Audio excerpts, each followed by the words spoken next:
on this cultural history. My argument, again, to keep urging this, is about the history of these values, where they come from and how they arose, and my rejection of any suggestion that these values are simply out there, seated in the fabric of nature, waiting to be discovered by rational persons of goodwill. They are cultural inventions. They are poetic inventions, which may realize aspects of our nature that are there, but to which we would not necessarily have had any access apart from this cultural history. I mean, one thing I'd ask of you, Terry, as you come back is your optimism misplaced in some sense? You know, you are the benefactor in a sense of the Christian history and the ideals that produced. And yes, obviously there have been tussles, you know, in terms of the laws that have been drawn up, etc. But in a sense, if you look at the history of other secular experiments, it hasn't turned out so nicely in a sense. You know, now, do you agree, though, with the idea that, I don't know, Stalinist Russia or whatever, it counts as an example of secular ideologies being put into practice, but obviously going in a very different course to the one that you would say is where we should be heading? I think the secularism that I would support would be simply a mechanism to overlay democracy and to ensure that everybody in the society it represented is equal and has equal opportunity, and that no religious theology could take over the government.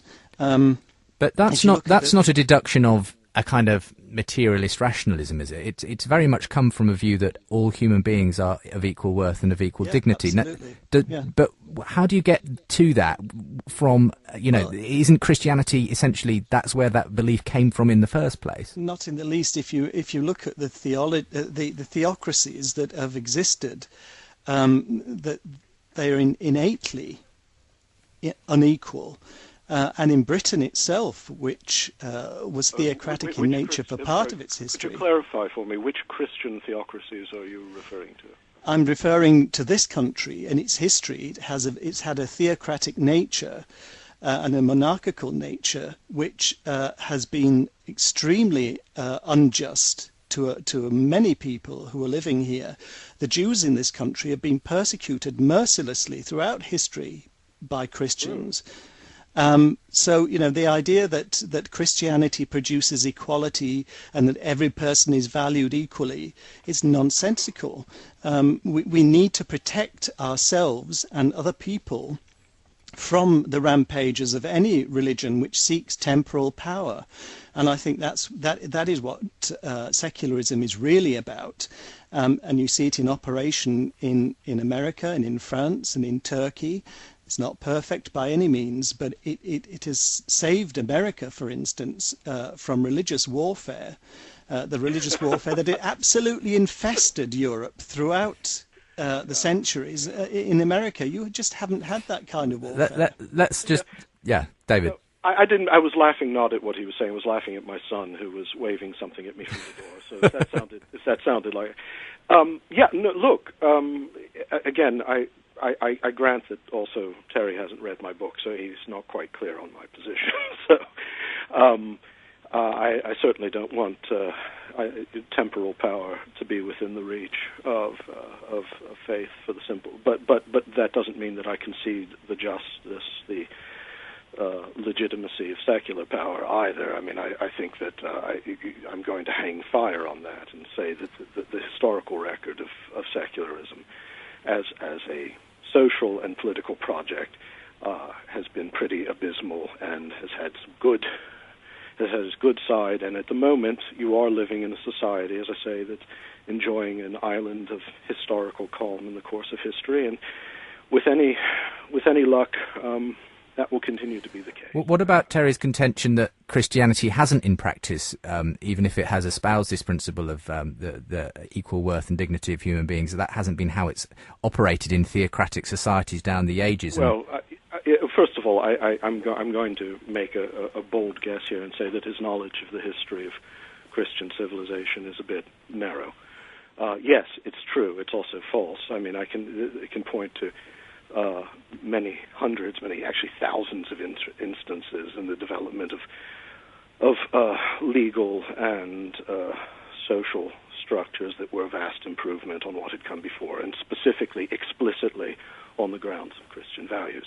I can also point to institutions of self-interest, Christian institutions and other institutions, which have produced just the opposite effect. There's absolutely no argument that can be made from history for one side or the other being correct or incorrect, good or evil. It's simply the history is far too mixed, and I never make that argument. But I just go back to what I've already said. The historical record of the secularist project does not give one quite the grounds for optimism that Terry seems to think it does, and the values upon which the most luminous, the most admirable aspects of secular society rest are not premises that come from secular principles. They're principles that come from a history. And once the logic of those premises is divorced from that history, it is an open question how long they'll persist. One thing, if there were more time, we ought to address is simply some of the discourse which is now becoming common in academic circles and elsewhere, because there does seem to be a shift in values away from the sort of archaic Christian presumptions about the human person, and I don't think they're all going in quite the direction Terry would like. We'll come to that perhaps as we conclude today's programme.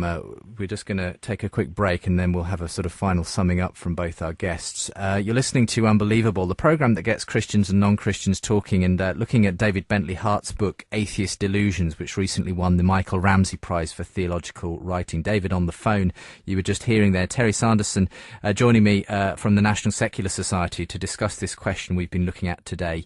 Is the post-Christian age of secular enlightenment simply an atheist delusion? So I hope you've enjoyed it so far. We're going to wrap up things and get some of your feedback in the next section of the programme. So do join us again in just a moment's time.